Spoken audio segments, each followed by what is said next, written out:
Good morning, it's Tricia with Easy Emini Trade, and this morning I was going to go over how to set up and use your range bar predictor. I had a question over the weekend about setting up the range bar predictor the way that I've got mine, so I thought I would just go ahead and show it. It's just a lot easier. I thought I had done a video on it, but I apparently didn't. If you have any questions, you can always shoot me an email. If you want more info on the setups, you can go to www.easyemintrade.com. So I'm just going to pull up a chart this morning. What do I have here? This is the NQ, and I like to use a one-point range chart, and what that means is each bar represents 4 ticks in price. So each one of these bars, price bars, represent 1 point, and this is pre-market, so it's not going to be moving very much, but nonetheless I can still show you how to set everything up. So this is a range bar predictor over here to the right, and the far right, and you may have to enlarge your screen in YouTube so you can see it a little clearer, which you do have the capability of doing. So when we're getting ready to place our trade, the thing about the range bar is that you don't really know what the high and the low is going to be until it finishes, unless you're able to use a range bar predictor. So you can see here this range bar predictor, the estimated high is 40.75 and the low is 39.75. And at this point it's not an estimate because we have a full point which has already been established. When a new bar starts, like here, you can see a new bar just started, and so it doesn't really know what the high and the low is going to be because it has to start plotting a little bit in price here. So it's estimating 42 and 40, so that's 2 points. But once we get a little more meat to the bar, then what will happen is the range bar predictor will, let's say that price moves a little bit lower here, then the estimated high will move lower, or let's say it moves higher, then the estimated low will move higher until we actually have the range of a point established. So until that full point is established, it's just an estimate. It's just a good guess on where it's going to be. So let's say that we had a setup getting ready to occur.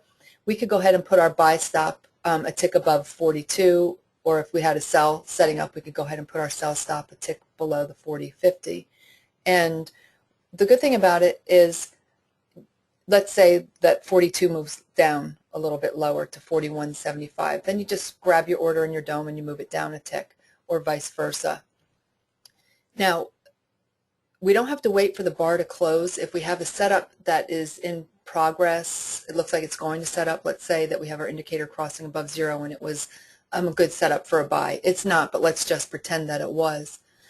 And you placed your order a tick above the estimated high, so now you can see it's 41.50, so a tick above that would be 41.75.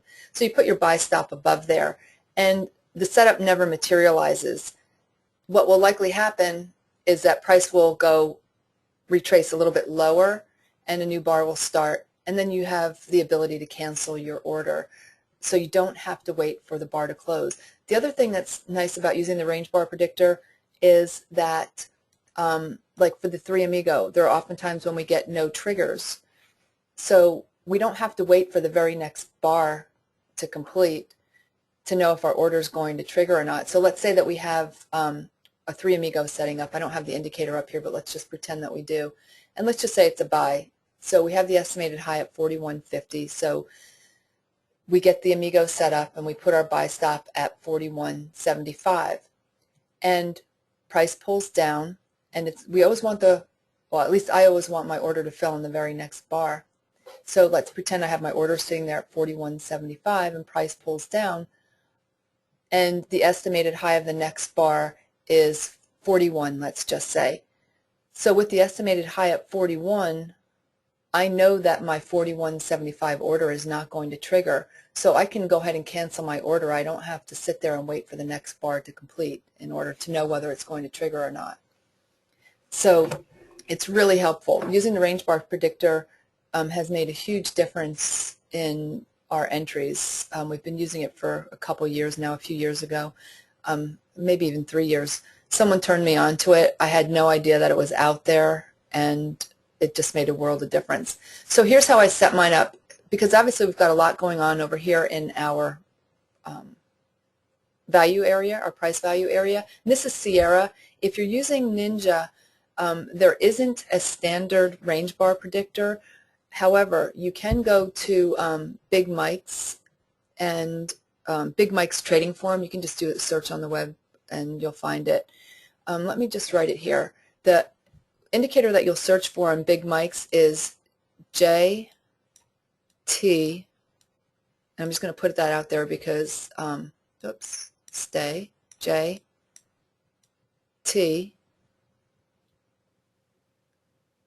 range marker 7, and it's the number 7. I don't know why it keeps erasing, but let's see here. So let's try this again. I'll put it up here. J, come on now. All right, well, it's not going to let me put that there for whatever reason. I have no idea why. Let me just type it in. It's going to be hard for you to see, so you may have to magnify it, but it is JT range marker 7. Okay, so that's what it's called in Big Mike's forum, and you can search for that. I think it's a free one. You don't have to be an elite member, so hopefully you can see that. Okay, so in Sierra, it's one of our standard indicators, and you'll go to Studies and look for Range Bar Predictor over here on your left list. So mine's already here, so I don't have to add it, but find it on your left side, click Add, put it on your right side, then go to Settings, and then whatever colors you like, whatever thickness you like, whatever you like. Over here in the value label, you're going to put a checkbox there, and you're going to choose Right. And what I'll do is, let me just start a brand new chart so you can see it from scratch. Okay, so let's just start from scratch here. So here's a 4-tick range chart, and I'm just going to make it big so you can see it. And I'm just trying not to cut it off because sometimes when you do the recording it cuts off the right side. Okay, so go to Analysis, Studies, and you're going to look for Range Bar Predictor right here. Click Add, go to Settings, and I'll just leave the colors that they've got there, and I don't ever check anything here. Okay, so on the predicted high, you're going to go here to Show Value Label, and you're going to choose to the right. Do the same thing on the predicted low, to the right, hit OK, hit Apply, and now you can't see it. So what you're going to do is you are going to take, go to your right arrow on your keyboard and just scroll over until you see it, or however you like it to be, like however much space you want between the range bar predictor and your value area. So if you want less space, more space, whatever you like. So go ahead and get it to the way you like it. Then go up to the Chart tab up here and go to Chart Settings. And under Advanced Settings, the second tab here, you can see it, go here to Lock Fill Space. So put a checkbox in there, apply, OK, and now you're good. So now that will always stay just to the left of your value area. Now if you happen to make your price bar smaller, then it's going to run off the screen, so then you'll have to kind of do the same thing. You'll have to go back to the chart settings, and you'll have to unlock the fill space first, and then move it over to where you like it, and then go back and lock it. You know, so just basically get it to the way you like it, you know, however you like, big or small you like your bars, and then get your range bar predictor exactly where you want it, and then you shouldn't have to make any more changes. Okay, so I hope that helps, and if you have any questions, you can always send me an email. Like I said, in Ninja, it's not as nice, unfortunately. Let's see here. Let me just pause my screen, and I'll find a chart that I have of Ninja with it on. Hold on one second. Let me find one.